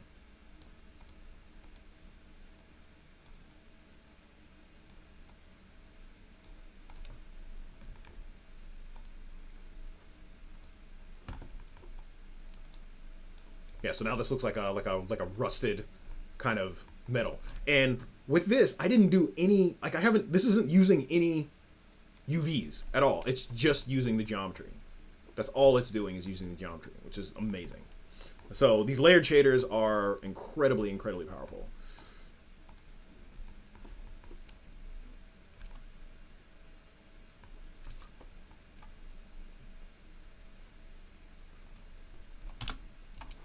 Yeah, so the RGB RAM, like this is really, like I tend to, like, especially if it's not, you know, behaving the way I want, like these are great because there's a visual kind of aspect to it. Yeah. So that's really, really cool. So actually, let me take my key light up a little bit.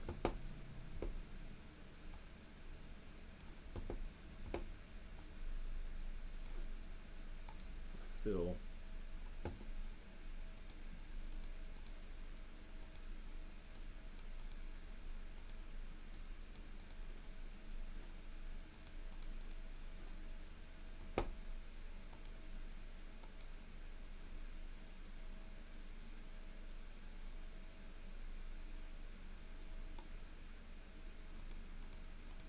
What have I done? Arnold is so finicky. Oh my god. Let's do update full scene. There we go. So let's bring my, yeah, shading. Let's bring my exposure up a little bit on my key. And I'm gonna come up a little bit on my rim as well. And then up a little bit on my fill. Just kind of put some, just a little bit more light overall.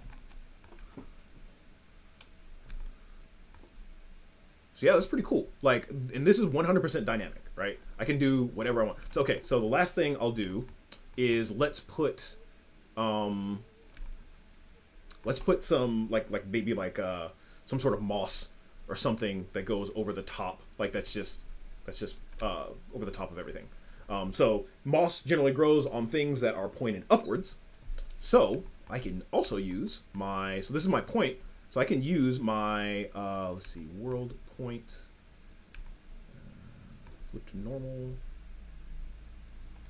point to camera, my UV chords. Oh, I can't do that with sampler info. So what I can do with this is I need basically a, something that's going to tell me which way a normal's facing. So in Maya, and I haven't tried this with Arnold. Actually, there is, I think in Arnold there is a, let's do, I think it's facing ratio. I'm almost positive it's called facing ratio. Let's see. The other thing I can use is probably an AI utility. Let's see.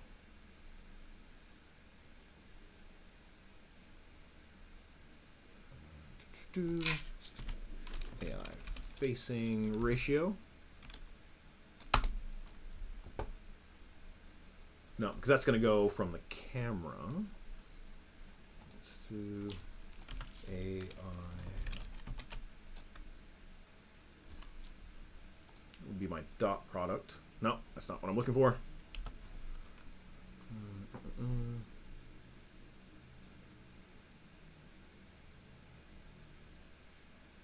Oh, I could use a dot product for this. Haha, math becomes useful. Okay, so dot product is going to give me a, so let's see, this would be, where do I get my normals from? I need my normals.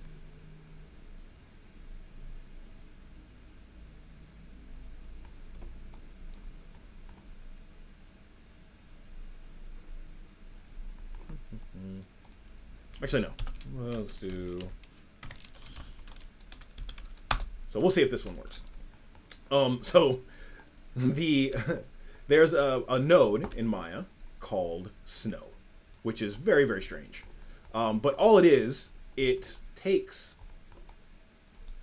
going to project and look at your mesh. So for this, what I'm going to do is I'm going to use just to see it, I'm going to use a AI utility. I'm going to plug my utility color into here.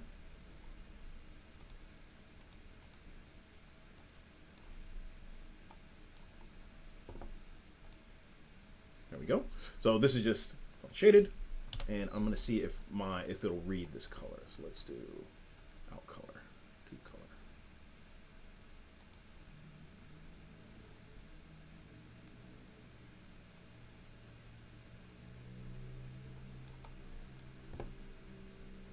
So I can't use my snow. So I'll have to figure out how to do this with the AI nodes. So what the snow does is it basically, if you have a position that's like this, and the snow is pointing like that, it's going to make it white. If you have something like this, the snow is pointing like this, it's going to make it black. So it basically makes a normalized facing ratio. Actually, no. You know what? I can now use my textures. Aha, full circle. First circle. So this here, this is my world normal. Haha. So we'll take that. So this is where I am going to use my UVs. So I've encoded my world normal in an image. So let's take my world normal. So let's take that out color. Let's take my green and plug it into color here. Green, and that should go into R, G, and B.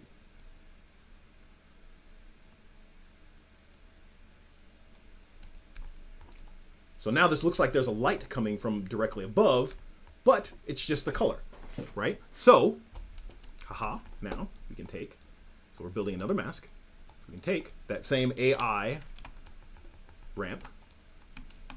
So I'll duplicate this. We'll do the same thing. So green goes into my input. My out color goes into my color.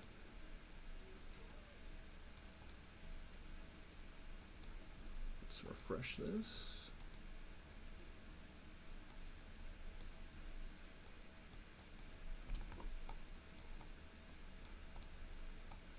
Let's just make sure that this color is coming through.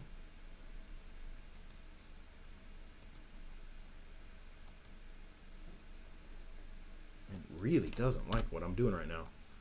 This might be the end of the stream.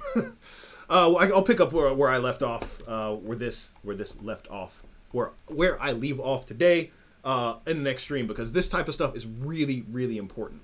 But you can see it's just the same. I'm trying to do the same thing over and over again. So I have this green value, I have this black to white value, and I'm just trying to remap it. I'm pushing those values around.